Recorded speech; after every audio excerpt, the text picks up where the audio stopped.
ଖାତାକୁ ଆସିବନି ପିଏମ୍ କିଷାନ 22ତମ କିସ୍ତି। ଜାଣନ୍ତୁ ଏହି ଜରୁରୀ କଥା। ପ୍ରଧାନମନ୍ତ୍ରୀ କିଷାନ ସମ୍ମାନ ନିଧି ଯୋଜନା ଦେଶରେ ଲକ୍ଷ ଲକ୍ଷ ଚାଷୀଙ୍କ ପାଇଁ ଏକ ଗୁରୁତ୍ୱପୂର୍ଣ୍ଣ ଆଶ୍ୱସ୍ତି ପ୍ରମାଣିତ ହୋଇଛି।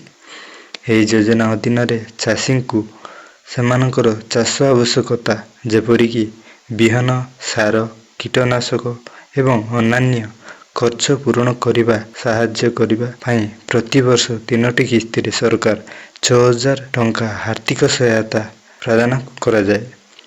ଚାଷୀମାନେ ପ୍ରତ୍ୟେକ ଥର ଏହି କିସ୍ତି ପ୍ରଦାନ ପାଇଁ ଉତ୍ସାହ ସହିତ ଅପେକ୍ଷା କରନ୍ତି। ପ୍ରଧାନମନ୍ତ୍ରୀ କିଷାନ ସମ୍ମାନ ନିଧି ଯୋଜନାର 22ତମ କିସ୍ତି ସମ୍ପର୍କରେ ପୁଣି ଥରେ ଆଲୋଚନା ଜୋର ଧରିଛି। ନୂତନ ବର୍ଷ 2024 ଆରମ୍ଭରେ ଚାଷୀମାନେ ଖୁସି ଖବର ପାଇବେ ବୋଲି ଆଶା କରାଯାଇଛି। ପୂର୍ବ 21ତମ କିସ୍ତି 19 ନଭେମ୍ବର 2025ରେ ଜାରି କରାଯାଇଥିଲା, ଯେଉଁଥିରେ ଦେଶର 9 କୋଟିରୁ ଅଧିକ ଚାଷୀଙ୍କ ବ୍ୟାଙ୍କ ଆକାଉଣ୍ଟକୁ ସିଧାସଳଖ 2,000 ଟଙ୍କା ପଠାଯାଇଥିଲା। ସେବେଠାରୁ ଚାଷୀମାନେ ପରବର୍ତ୍ତୀ କିସ୍ତିର ତାରିଖ ଜାଣିବାକୁ ଆଗ୍ରହୀ ଅଛନ୍ତି। ଯଦିଓ ସରକାର ଏପର୍ଯ୍ୟନ୍ତ 22ତମ କିସ୍ତି ପାଇଁ କୌଣସି ସରକାରୀ ତାରିଖ ଘୋଷଣା କରିନାହାନ୍ତି। ଗଣମାଧ୍ୟମର ରିପୋର୍ଟ ଅନୁଯାୟୀ ସରକାର ଫେବୃଆରୀ 2024 ଶେଷ ସୁଦ୍ଧା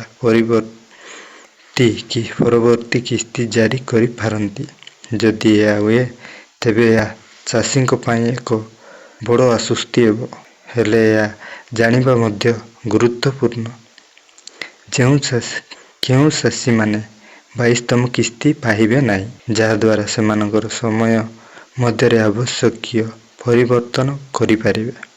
ଚାଲନ୍ତୁ ଦେଖିବା ଏହି ଚାଷୀମାନଙ୍କ ଆକାଉଣ୍ଟକୁ 22ତମ କିସ୍ତି ଆସିବ ନାହିଁ।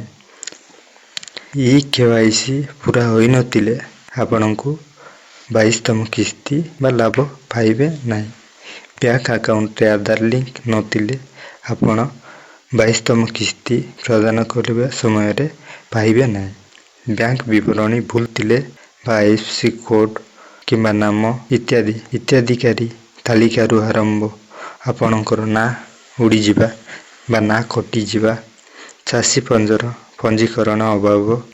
ଆପଣ ନାଁ ଏବଂ ସ୍ଥିତି କିପରି ଯାଞ୍ଚ କରିବେ? ଚାଷୀମାନେ pmkisan.gov.in ୱେବସାଇଟରେ ପରିଦର୍ଶନ କରି ଘରେ ବସି ସେମାନଙ୍କର ନାଁ ଏବଂ ସ୍ଥିତି ଯାଞ୍ଚ କରିପାରିବେ। ସେମାନେ ଲାଭାର୍ଥୀ ସ୍ଥିତି ଅଧୀନରେ ସେମାନଙ୍କର ସ୍ଥିତି ମଧ୍ୟ ଯାଞ୍ଚ କରିପାରିବେ।